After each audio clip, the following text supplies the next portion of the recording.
Hello loves, welcome back to my channel, Catch Up with P. My name is Zape and I'm Catch Up with P. Anyways, if you clicked on this video, you're the type of person who likes good tea, aren't you? You're a woman of great taste. Queen Elizabeth would be proud. And today I'm filming in my laundry room because the acoustics are great. I mean, the lighting, talk about it. And before I go into the story, because you, my love, you like good tea, I need you to like the video first. I'll wait. Are you done? Okay. And for you that just so happened to stumble upon this because the algorithm was in my favor, I need you to subscribe. I'll wait.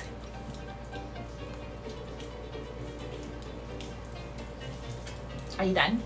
Okay, good. And for my current faves, my always notification gang, I need you to comment which part of the video shocked you the most. Because I know you're going to watch the whole video throughout. That's why I love you. Comment which part of the video, which part of the story shocked you the most. And like, let's talk about it. Because one of the reasons why I want to even make this video is to burst that bubble that a lot of, I don't like the term career booze, but it's fitting in the situation. A lot of career booze happen to have surrounding Korean men because they have generalized the scope that Korean men are innocent, Korean men are pure, Korean men are harmless, like, which is not the case. You know, I want to burst that generalization around Korean men so that people can have a clearer view. I mean, not all heroes wear capes, right? Not all heroes wear capes. So in this story time, buckle up, get your popcorn, get your tea, get whatever it is that you need you to do to get yourself ready to hear this, because my darling, it's but anyways, without further ado, let's get into the story. Okay, let me paint the picture for you. Where do I even start? Okay, let me set the horizon. It was a hot, gloomy day. I'm joking. No, but on a serious note, so here's the backdrop. My friend, she wanted to get piercing, and she wanted to get a piercing like Queen Riri has piercing, you know, her infamous piercing, that when she wore that Swarovski crystal dress, the piercings were just like out there as well, you know, the piercings in the general area. I don't even want to point, I don't even want to make suggestions, I don't want YouTube to be like, oh, you're inappropriate, but if you get the gist, she was getting piercings around her. Yeah, I think I can say this word, but if I can't say it, like, read my lips. If you can't read that, I don't know. But she was getting piercings in that area. Right, so she sets off, she does her research, she's looking for a good piercer. I don't know if that's the correct term for their profession, but piercer. So she scours the internet, she scours social media, and she just so happens to come across this guy who's based in a neighboring town. I won't give out exact location because I don't want to get sued for defamation, because these people, they sue like it's water, they drink water, you know. Anyways, so she scoured and found a guy on Instagram, and he seemed pretty legit after going through reviews, after seeing his work, and after you know, contacting a few people and asking how was the experience. You know, everything checked out. He seemed like a legit guy. He seemed like a person who just knows what he's doing. He's about his business, and he's about getting his coin, and he's about, you know, he's a professional. That's what he seems on paper, or rather on the socials in this form, in this matter. So she tells me that she wants to do this. So, and obviously I'm just like, girl, I'm gonna go with you because this is the man. We don't know this man, you don't know this man. Yeah, sure, he might look and seem okay on paper, but at the end of the day, you're a woman, and you know, unfortunately, people can do things. Doesn't matter where you are in the world. Okay, so she makes an appointment to sit around an appropriate time for the both of us. So after work, I go to her place, and we set off to go to her piercing appointment in another town. So we had to catch the bus there. We catch the bus to go to the piercing salon. Is it a piercing salon? I don't know.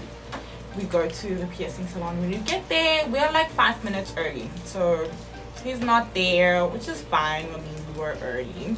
So we just looking around at his pieces. We're looking around at the jewels that he has, because obviously he's a piercer, so he does more than just the typical earlobe piercing. He does septums, he does spider bites, he does all types of piercings, even belly rings. Yeah. So we're looking through everything is on display. So okay, cool. But the type of piercing that she was going to do, my friend, obviously is not on display, because I mean that's like, it's inappropriate, it's borderline nudity.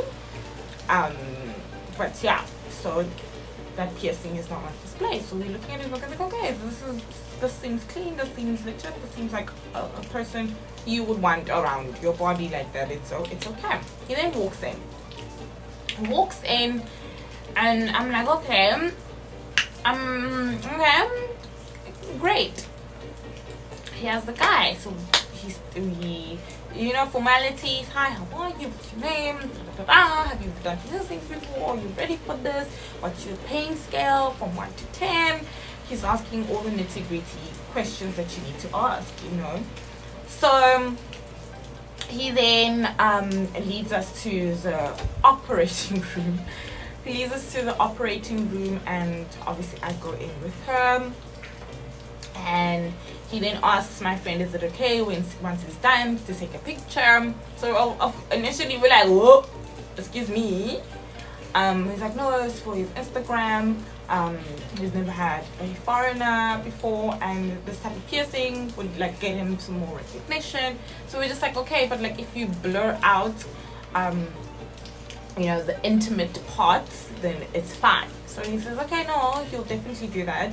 And then he shows us a picture of someone a client, a former client, shows us a picture on how he blurred out what necessary things that he needed to blur out, but keep the piercing in full view so people could see, this is his work. So okay, we eventually agree on that. So he's asking all these questions, and he's just trying to make us comfortable. So we're like, okay, this guy is quite cool. So he tells my friend to lay down. So the bed is like, the guy was like my height, so 164 centimeters. So half of that would be what, 132.25. So that's how high the bed was, 132.25 centimeters from the ground. So the bed is on that area, so it's not too high, it's not too low, so she has to lay down on there.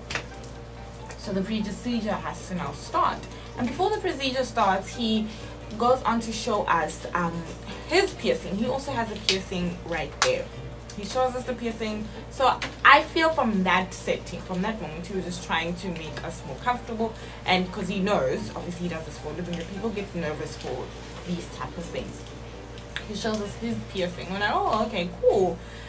So everything's friendly, everything is fine, no one is like weirded out at this point. Like, okay, this guy seems genuine, like he's a nice guy. Okay, so now he's going on to do the piercing. He puts on the numbing cream that needs to go there, and then he does the procedure. He pierces my friend. After he's done, he tells her just to put like some sort of, I don't know if it was an ice pack or what, but she had to put it on there just for a minute. And after that, he told us, he gave her like a cotton thing with some alcohol just so as to stop the bleeding a little. She puts that on, so we're sitting there. Now he's chatting it up with me. Okay. So reason why he was even chatting it up with me is because half of the time I would kind of like be the middleman, translating at this point between her and him. And obviously some of the phrases or words or questions that he was asking us, if I didn't understand, I would just like papa go, so we could communicate with this man. So from then on, he noticed that okay, she knows a little bit more Korean, so he felt like a little bit more comfortable to talk to me and stuff like that. So now he's talking to me, he's telling me about all of the clients that he's had before, whilst we were waiting for my friend, of course, to compose herself and like be done and everything. He's telling me all about his former clients. So I asked him, do you have any piercings other than the piercing that he had just shown us? And he's just like, yeah, my earlobes. He had a septum once, but he removed it because it just smelled bad. And then TMI, he tells me he has a piercing down there in his groin area. Not even area, like on the thing. Bruh. And I'm like, sir, TMI, I'm sorry I asked, but TMI. But obviously in that situation, I can't be like, TMI, oh my god. Because I'm like, oh my gosh. I mean, if I, like, I don't know what's going to happen. Like, I don't know. At that moment, I was just like, well, you know what? I did ask. So he probably, like, thought it was okay to say. And another thing that I noticed about Korean people, they just think foreigners have really low moral values compared to them. So they can say anything they want to us and we won't get offended. Which granted, we don't throw a fit and a fight and do all those things. We just like awkwardly smile through anything inappropriate that they say to us. I'm like yeah. But with him, I was just like, oh my gosh, okay. I did ask, so I'm like, okay, TMI. I'm like, oh, okay, oh. Okay, nice. So then he proceeds to explain the process. Like, no one asked him, but he proceeds to explain the process. Like, this is how he did it. So when he said this is how he did it, I was just like, whoa, 잠시만요.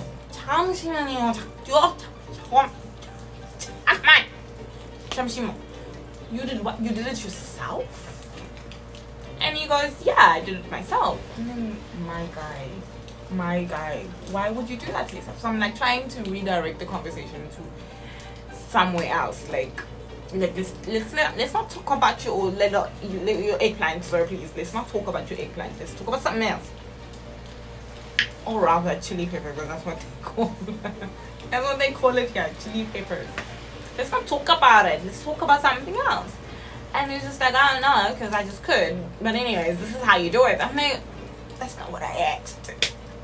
And he literally brushes me off. He's like, I don't know, because I could do it. But anyways, this is how you do it.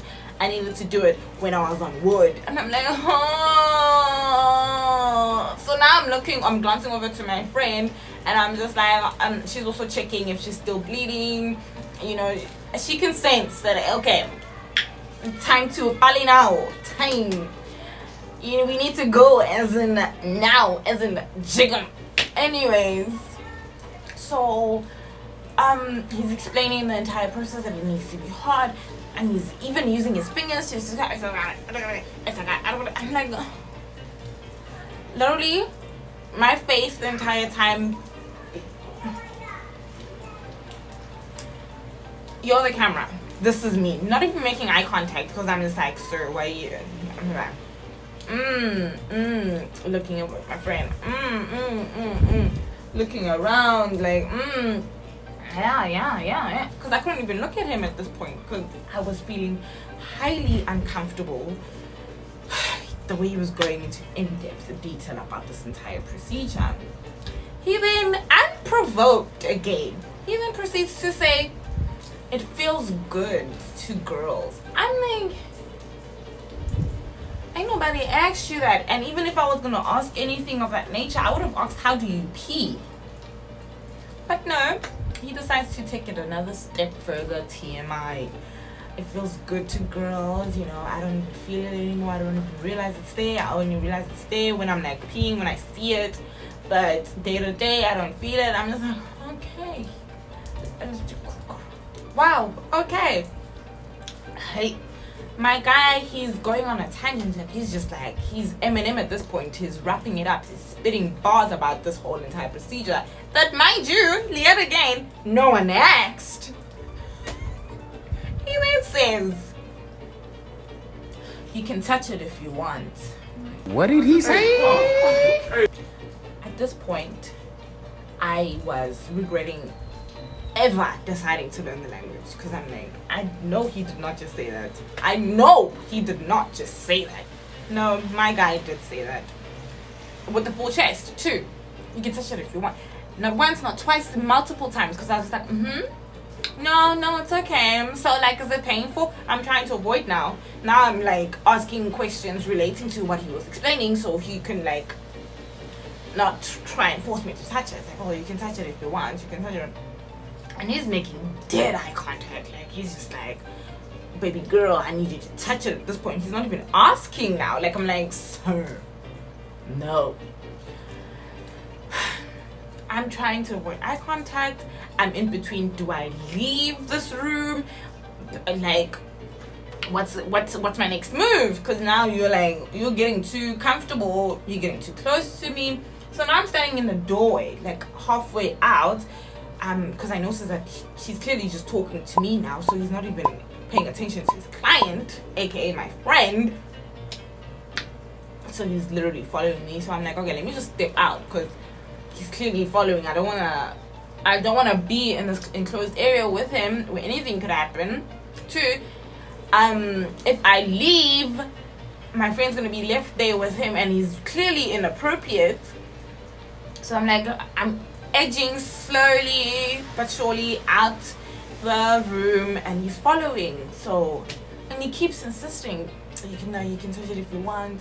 You can touch it if you want. And I'm just like, no, but like, if I touch it, won't it be painful? I don't want to touch it. Please stop asking me to touch it. And it's like everything that I'm saying is going in one ear, coming out the other ear. Like, he's not hearing me at all. So now we're outside, and my friend is now like dressing at this point. She stopped the bleeding. Now she's dressing. She's putting, she's composing herself. So now he's still outside, and he's just like, oh, do you want piercings? I can do piercings for you. And he's looking at my chesty besties at this point, because I'm just like, I'm a big chesty bestie girl. He's looking at my chesty besties, and my thing is, for those people who like to victim blame, like, oh well, you shouldn't have been there, you probably were wearing something inappropriate. Shut up right now. Just shut up. I was not wearing something inappropriate. I was actually wearing this top that day as well. And if this is inappropriate, then excuse my collarbones. But anyways, he's looking. He's like, oh, I could also do the procedure for you. It's not painful and it will look good on you. I'm just like, sir. So when he started getting extra inappropriate, that's when I was just like, oh no. Then I made eye contact with him, and I regret doing that, because why? Pray thee tell me this man's eyes are so hyper dilated, and I'm just like, if you know what that means, you shouldn't be watching this video. If you know what that means, when a man's eyes are dilated to that degree, you shouldn't be watching this video. But anyways, continuing with the story, his eyes are dilated, and I'm just like, oh my gosh. So whilst he's saying all of this stuff, I can do it for you, I'm just like, no, I don't do piercings.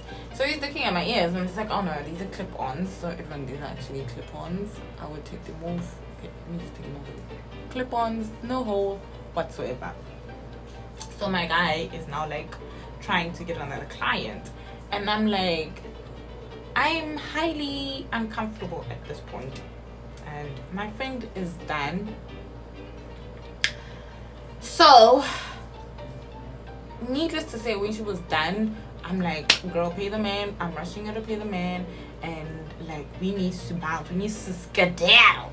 We need to go, because we can't stay here anymore. He's just weird. So eventually, we leave. And now we're sitting together, we're recapping the entire day's event. Like, what was this man now saying? We're recapping the entire situation. So she's asking me, like, what was this man actually saying to you? Like, he was, like, literally breathing down your neck. And I'm like, girl, he wanted me to touch his hoo-ha. And she's like, what? I'm like, yeah. Obviously, she caught on when he said that he has a piercing on his hoo-ha and all of that. So, the other bits of the conversation that him and I were having, she wasn't particularly listening. She just saw this environment. She read the room. This is getting inappropriate. He's coming too close. So she was trying to just like quicken up and hurry up so we could leave. So she's like, what? He didn't want. But it doesn't end there. She then tells me that when he was crouched over, because the bed, like I said, he's my height, and the bed is hip level, so the bed is also hip level to him too. So when he leaned, he had to lean on her. So his general pelvis area was on her shoulder. So she then tells me that she could feel his wood, like he was hard. And I'm like, this guy, it's giving very much I don't like this term, but it's giving very much jungle fever. He saw two black girls and yo, he was high, he was ready, like he was ready to risk it all. And I'm just like, my guy, Kante, what happened to professionalism? What happened to don't mess with your clientele? Like, this is weird. This is massively weird. But anyways, that is the story time. I got harassed by a piercer who wanted me to touch his hoo-ha, and my friend got sexually harassed on her shoulder. It's not funny, but like, what else can you do at this point? When you look back at that moment, we were actually petrified. But now, thinking about it and relaying the story, you were just like, oh my gosh. People are so weird. Men, I mean, I don't like generalizing as well, but that man was just so weird. Why was he so weird? Like, I get it. It's probably your first time getting an African client, a black girl client, but my guy, can you just like keep it to a professional level? And that's another thing. Like, yeah, when you get here, a lot of people, and when I say people, I'm not saying people of other ethnicities and races. I generally mean the natives of Korea. Korean people. Let me not beat around the bush about this. Korean people, they genuinely think foreigners are open and up to anything and everything. You can say anything you want to a foreigner. It does not matter. It is okay. They treat us less than, especially if you're a woman. They will say things to you that they will never say to a Korean woman. Absolutely never say to a Korean woman. And it's like, what is wrong with you? Because there's clearly an issue here. There's an underlying issue. Should we get down to it? Should I call your mom? Like, what is happening here? But yeah, that was my story time. And that actually reminds me of another story time. I don't know if I should tell you guys now or the next time, but we were, oh, you know, people are weird. But this guy, he kept he kept staring, and it's like, not the type of scare like, oh my gosh, foreigners, Weguks. No, it's the type of stare that you know that in this person's head, I am probably buck naked right now. That type of staring. And another thing that happened, like, yesterday when I was going to my friend's house, I took the bus. I was sitting in the bus minding my own business as one should, and this guy is like, hey sweetie. I'm like, yo, I thought I left that in South Africa. Who are you sweetying? So obviously he's speaking English. I'm the only one in that bus who looks like me, who is the foreigner. So you are referring to me. So I turn around I'm like, how are you, sweetie? I'm like, oh my lord, are you from South Africa? Why? I'm not sure, sweetie. I don't know you. You don't know me. Why are you sweetying me? And anyways, that's another story for another time. People can be seriously, genuinely weird out there. So, and on that note, again, let me emphasize, take Korean men off this pedestal that you people have put them. And when I say you people, I mean Korea boos. Take Korean men off of the pedestal that you've put them on. They're not innocent. They're not pure. A person is a person. If you find a person who is innocent, that person is innocent because of their set morals and set values. Not because of their ethnicity, not because of their race. They are just that person because that's who they are and that's how they've been raised and that's how they've enlisted morals and values upon themselves. Okay? Okay? That way, a lot of people can avoid getting their hearts broken when they come here looking for their Korean man. I'm gonna get my Korean husband. No, you won't. You really won't. You don't know who God has planned for you. So stop. Oh my gosh, I need this. I need that. I want that. He needs to be Korean. That's weird. That is weird. Just love a person for who they are. And I hope this video gave you more insight on how creepy people can be. And if you don't know how to handle yourself in those type of situations, it could honestly turn out worse for you than it did for us. And with that said, loves, please do like, comment, and subscribe. Share this video. Let the algorithm do its thing. And yeah, I'll see you next time. Maybe I'll do a story time. Maybe I'll do a little vlog. I don't know what I'll do next, but I'll see you in a week. Bye, loves. Mwah.